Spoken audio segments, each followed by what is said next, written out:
صل على رسوله الكريم أما بعد فأعوذ بالله من الشيطان الرجيم بسم الله الرحمن الرحيم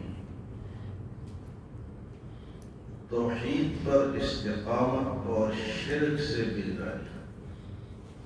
توحید پر استقامت اور شرک سے بیداری. اللہ پاک فرماتے ہیں قل یا ایھا الکافرون لا اعبد ما تعبدون ولا انتم عابدون ما اعبد ولا انا عابد ما عبدتم ولا انتم عابدون ما اعبد لکم دینکم ولی دین. حضور صلی اللہ علیہ وسلم کے پاس کافر آئے، مشرکین مکہ آئے، جھگڑا چھوڑ دیں، ایک دن ہم آپ کی خدا کی عبادت کریں گے، ایک دن آپ ہمارے بتوں کی عبادت کریں گے، تو اس طرح بھائی چارہ رہے گا، جھگڑا نہیں رہے گا. یہ جو مطالبہ آج بھی ہوتا ہے، آج کل بھی ہوتا ہے. وہ ٹرمپ ہے نا، اس نے کہا تھا کہ معاہدہ ابراہیمی پہ عمل کرتے ہیں. معاہدہ ابراہیمی کیا ہے کہ یہودی بھی ابراہیم علیہ السلام کو مانتے ہیں، عیسائی بھی مانتے ہیں، مسلمان بھی مانتے ہیں، ایک ہی مسجد بناتے ہیں، اس میں تینوں عبادت کریں گے. عیسائی بھی کریں گے، یہودی بھی کریں گے اور مسلمان بھی کریں گے. اس طرح سارے کافر بن جائیں گے، ہمارا مسئلہ حل ہو جائے گا. ایک دفعہ محرم میں علماء کرام کی میٹنگ تھی، اس میں سارے مسلک کے لوگ تھے. تو ہمارے ایک عالم نے کہا کہ بھائی چارہ چاہتے ہو تو یکم محرم کو اہل تشریع آئیں ہماری مسجدوں میں اور حضرت عمر فاروق رضی اللہ تعالیٰ عنہ کے فضائل بیان کریں، شہادت سے بات کریں، وہ بھی شہید ہوئی. اور تب 10 محرم کو ہم امام باڑوں میں جائیں گے اور حضرت حسین رضی اللہ تعالیٰ عنہ کے فضائل بیان کریں. تو کہاں آ سکتے ہیں؟ بڑا مشکل ہے. تو اللہ تعالیٰ نے یہاں واضح اعلان کر دیا کہ کفر کفر ہے اور اسلام اسلام ہے. آپ ان سے کہہ دو یہ جو آپ سے مطالبہ کرتے ہیں نا کہ کچھ دن آپ ہمارے خداؤں کو بتوں کی عبادت کریں گے اور کچھ دن ہم خدا کی عبادت کریں گے. واضح اعلان، کھلا اعلان، قل یا ایھا الکافرون. آپ کہہ دیں کافر ہو.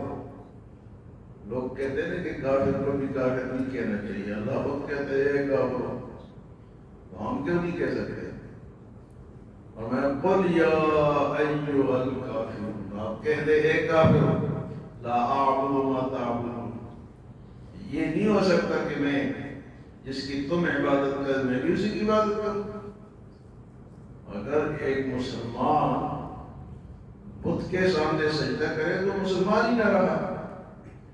اور میں لا اعبد ما تعبدون، آگے فرمائے ولا انتم عابدون ما اعبد، نہ تم اس کی عبادت کر سکتے ہو جس کی میں عبادت کرتا ہوں. اور پھر دوبارہ سے بارہ پھر فرمائے ولا انا عابد ما عبدتم، اور نہ میں اس کی عبادت کرنے والا ہوں جس کی تم عبادت کرتے ہو.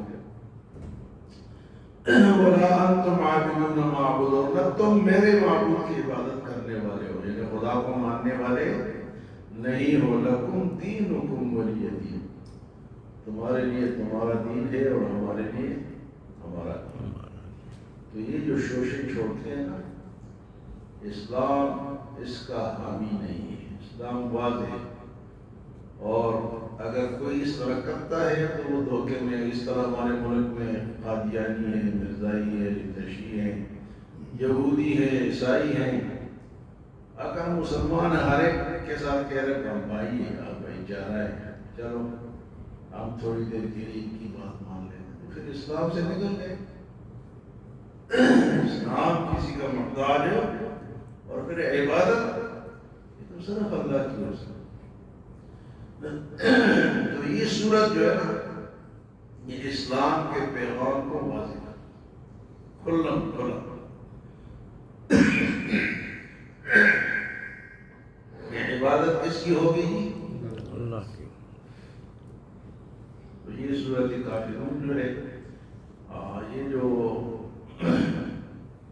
دعویٰ ہے نا کہ ابراہیم علیہ السلام کو ماننے والے یہودی بھی ہیں، عیسائی بھی ہے، مسلمان بھی ہے، مشرک بھی کہتے ہیں ہم بھی حضرت ابراہیم کو مانتے ہیں۔ تو اللہ نے سورۃ آل عمران میں یہ کہہ دیا ما كان ابراہیم یہودیا ولا نصرانیا ولکن کان حنیفا مسلما وما كان من المشرکین۔ ابراہیم علیہ السلام نہ یہودی تھے نہ عیسائی تھے نہ مشرک تھے، کہ مسلمان تھے۔ ما كان ابراہیم یہودیا ولا نصرانیا ولکن کان حنیفا مسلما۔ حنیف مسلما اس مسلمان کو کہتے ہیں جو صرف اللہ کی طرف ہو کے چلتا ہے۔ وما كان من المشرکین نہ مشرک۔ یہ جو ٹرمپ کا مطالبہ ہے یہ بھی غلط ہے۔ وہ اصل چاہتا ہے کہ اسلام نہ رہے، اسرائیل کو مانا جائے، یہودی اور مسلمان ایک ہی ہوتے ہیں، کہاں سمجھ سکتا ہے؟ داڑھی کا بڑھانا اور منجے کو کٹوانا۔ عن ابن عمر رضی اللہ عنہما عن النبی صلی اللہ علیہ وسلم قال خالف المشرکین وفر اللحى وأحفوا الشوارب۔ وكان ابن عمر إذا حج أو اعتمر قبض على لحيته فما فضل أخذه۔ رواہ البخاری۔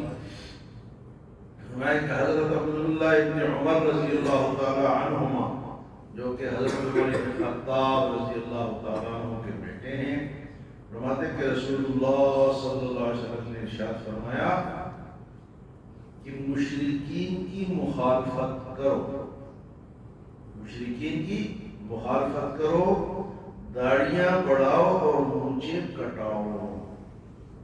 داڑیاں بڑھاؤ اور مونچھیں، یہ جو داڑیاں مناتے ہیں تو یہ مشرکین کا کام ہے۔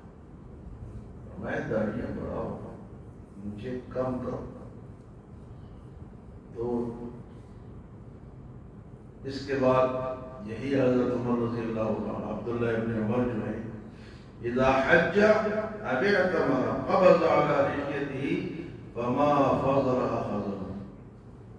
آپ جب عمرہ یا حج کرتے تو ایک مٹھی سے داڑھی کو کاٹ لیتے، ایک مٹھی ہے نا، اس سے نیچے آپ کاٹ سکتے ہیں، اس سے نیچے آپ اگر لمبی بھی ہو تو تب بھی ٹھیک ہے، لیکن اگر کسی نے اتنی رکھی ہے تو وہ پوری داڑھی۔ یہ اب حدیث سے ثابت ہے، بخاری کی حدیث ہے۔ اور صحابی کا عمل جو ہے وہ دلیل ہے۔ حضرت عبداللہ ابن عمر داڑھی کو یہاں سے پکڑتے اور کاٹتے تو ان کا عمل ہے۔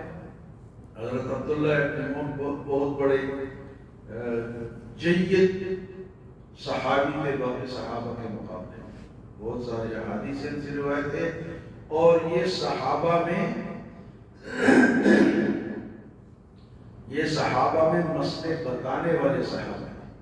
بعض صحابہ ہوتے ہیں نا تو پیچھے ان کو علم دین کم تھا، لیکن یہ فقی صحابہ، فقہ ان کو آتی ہے۔ تو یہ ہے داڑھی کے بارے میں۔ پتہ نہیں مسلمان داڑیاں کیوں نہیں رکھتے، اس کی کیا وجہ ہے؟ یہ تو مشرک نہیں رکھتے، اور دوسری بات یہ ہے کہ اب جو ہے کافر نہیں رکھتے۔ جنہوں نے رکھی ہیں وہ 24 گھنٹے سنت پر عامل ہے، 24 گھنٹے ثواب ملتا ہے، اور جنہوں نے نہیں رکھی وہ 24 گھنٹے گناہ، 24 گھنٹے، حتیٰ کہ علماء کہتے ہیں کہ سوتے ہوئے بھی گناہ میں، یعنی یہ گناہ تو سوتے ہوئے بھی ہو رہا ہے نا، اس کے ساتھ لگا ہوا ہے۔ مسئلہ کیا ہے؟ مسئلہ کیا؟ مسئلہ نہیں ہونا چاہیے۔ ہم مسلمان ہیں تو ہم حضور کے کیا ہیں؟ امتی ہیں۔ ہم کہتے ہیں کہ ہم حضور کے عاشق نہیں ہیں، تو عاشق تو پھر پورا وہی کام کرتا ہے جس کے ساتھ وہ محبت کرتا ہے، پورا وہ کام کرتا ہے۔ عاشق حضور کے ہیں اور کام جناب وہ کافروں والا کرتے ہیں۔ تو یہ حدیث ہمیں یہ بتاتی ہے داڑھی رکھنا جو ہے وہ مشرکین کی اور کافروں کی مخالفت ہے. بس دور سے نظر آ رہا ہے کہ حضور کا امتی آ رہا ہے.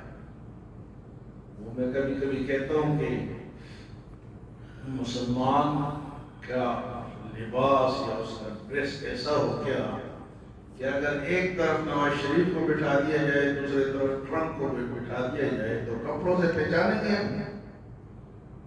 مسلمان کون سا ہے بھائی؟ تو کپڑوں سے بھی پہچان ہونی چاہیے. اسلام کا اپنا ایک لباس ہے، اپنی ایک شکل ہے، اپنی ایک صورت ہے، اسے بھی تو نظر آنا چاہیے.